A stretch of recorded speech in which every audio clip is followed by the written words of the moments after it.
devons comprendre que nous sommes une entité qui est née, qui s'est incarnée sur Terre. Tout autant que nous sommes, nous avons eu à changer plusieurs fois d'enveloppe. Nous nous sommes incarnés plusieurs fois. Et d'abord, le processus de la vie passe des minéraux. Le stade des minéraux, on vient au niveau des végétaux on vient des animaux, et puis on arrive au niveau de l'humain. Maintenant, au niveau de l'humain, qu'est-ce qui se passe? C'est-à-dire, après la mort physique, bien sûr, la mort change de dimension. Et en changeant de dimension, pour ceux qui sont sur le plan physique, ils disent que la personne est décédée, ne va plus revenir.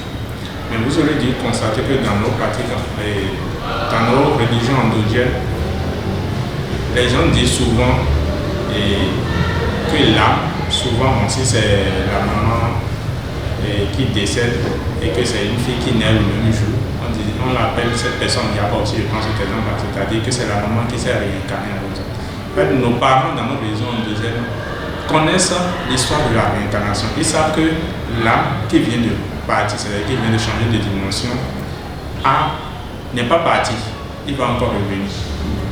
Mais là où c'est tellement important pour ceux qui croient bien sûr à la réincarnation, moi je crois à la réincarnation, ceux qui ne croient pas à la réincarnation, donc ils auront le temps aussi de comprendre cela, c'est que toutes les expériences que vous avez acquises dans une incarnation donnée, je suppose dans notre existence actuelle, je suis en train de vous parler devant vous.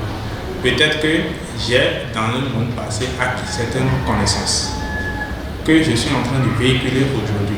C'est pour cela que vous aurez dû constater qu'il y a certaines personnes qui naissent avec certains talents ou bien avec certains pouvoirs. Ça n'a même pas d'âge.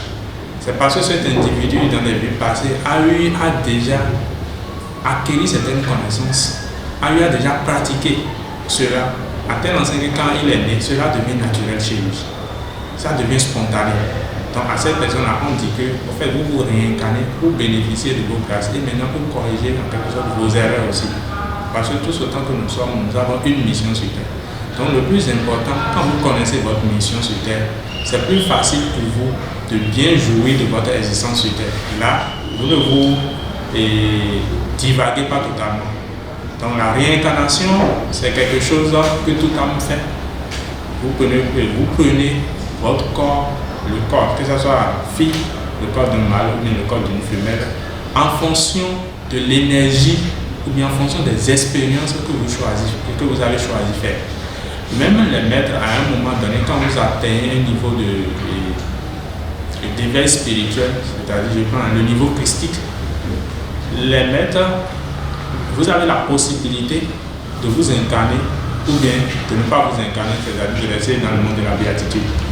Mais les maîtres choisissent volontairement de s'incarner tout en gardant, quand vous atteignez ce niveau, c'est-à-dire vous avez la possibilité de garder votre corps physique que vous avez eu dans les incarnations passées, vous pouvez garder cela et revenir, comme vous pouvez prendre votre temps pour aider ces âmes qui sont sur terre pour leur accompagnement spirituel.